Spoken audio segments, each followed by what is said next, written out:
Hello, friends. Welcome to the 50th episode of Café con Lissette a las 3. Cheers to you, and thank you so much for joining me, for drinking cafecito with me, for your comments, your suggestions, your motivation to continue to do this. I have to be honest, it took me quite some time to start this series. I had it on my what am I doing next year list for the office, and for 2 years straight it would continue on my wish list of the things I wanted to do. And so finally I listened to some advice from a very dear friend of mine who said in one of his episodes, start even if it's messy. And so here we are. It's still a little messy, but we're doing it. We're doing it. And so thanks so much for joining me on all of these episodes. It's been quite fun.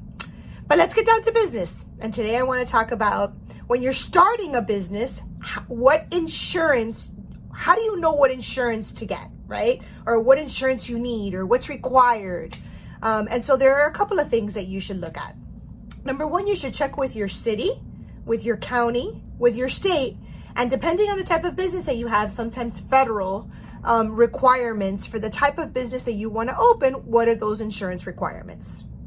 Then you look at any contracts. Let's suppose that you're trying to secure a client and that you're going to have to sign a contract with that client.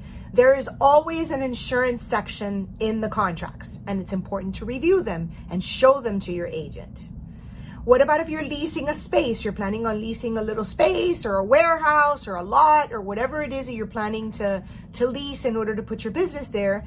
That there's going to be a lease agreement, and there's always an insurance section on the lease agreement.